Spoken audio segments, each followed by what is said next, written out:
Garrett Avery is our resilience guy, and he will tell you what resilience is.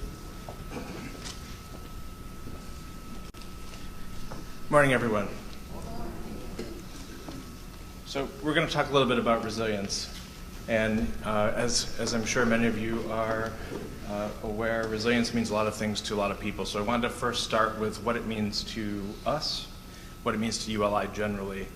So when we say resilience, we're talking about a community's ability to prepare and plan, adapt, and recover from unintended shocks and stresses or adverse effects, right? Part of the ULI resilience program has been developed over a series of 14 panels exactly like this one, all around the country, but 2 of them have already been in Louisiana, not counting this one. There's one in Lafayette, one in St. Tammany Parish. So there is a focus not only by ULI, but resilience practitioners around the country on Louisiana. So what are the 10 steps to building resilience? And I think what we'll find is that we go through each one of these. Not only has our study hit on each one of these 10 points, but it's something I think everyone can relate to along the way. So the first step for building resilience is understanding vulnerabilities, and that's not only flood, it's also social vulnerabilities, it's also economic vulnerabilities. Together, we're talking about system vulnerabilities, and if there's an unexpected event, all of those systems need to come together to recover quickly. So we need to understand where they are and what needs to be shored up. One of the examples in the image I'm showing here is the NOAA projection recently released, and you can actually go home and look at this yourselves on the NOAA Sea Change Viewer. This is 30 years from now. The highest possible projection is that there could be 3 feet of relative change. And I chose relative change because it actually does take into account the fact that in some areas land is growing, which is a phenomenon we know is true here, but in other parts it's sinking. So that relative change takes both those things into account. But at the worst case scenario, we're talking potentially 3 feet. So that means that action is going to be needed going forward. The second is strengthen job and housing opportunities, and we're going to get into that a little bit more specifically. But without those safe quarters, both economically, socially, and when you go home at night, it's really difficult to recover in the event of a disaster. Promoting equities is the third, and that means having everyone buy into projects in the community, to ideas that move forward, and actually having some stake in the outcome. 4 is leveraging community assets, and I don't need to tell you guys this. You have some amazing assets that are already here. You're using them now, but they're going to be useful again in the future.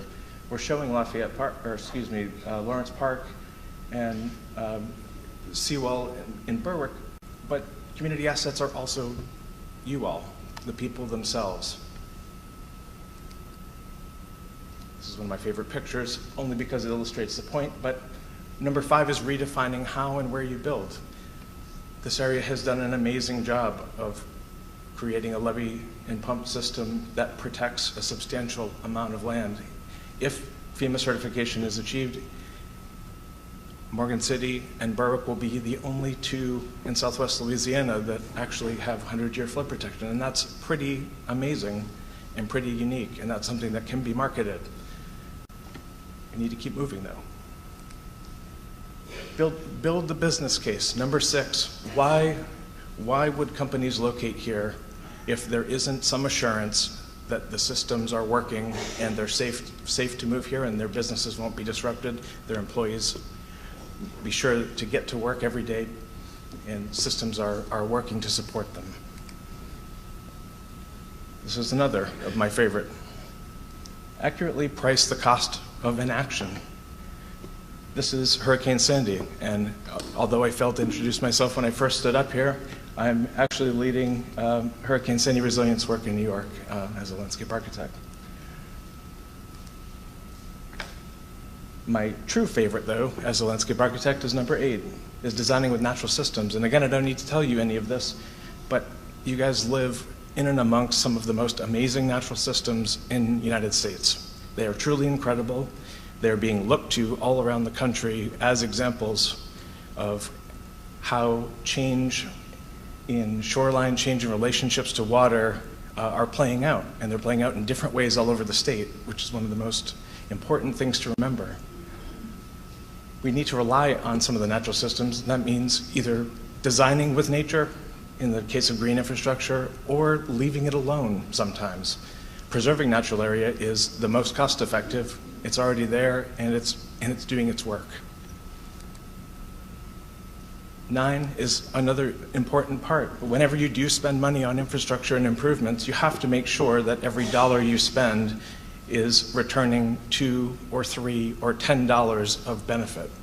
So what that means is that if you are building flood protection, as one example, it should also speak to public health and wellness. It should also provide recreation. It should also provide community revitalization.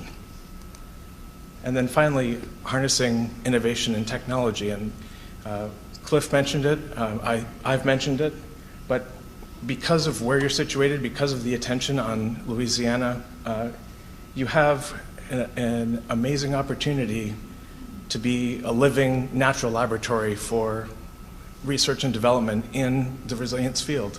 And one of our recommendations is going to be to partner with some of the local and regional academic institutions and some of the amazing fabricators and innovators that are here and have been here for generations, and actually start developing technology that the rest of the country and potentially the world can use to adapt to a changing environment. With that, I'd like to welcome David up to talk about market opportunity.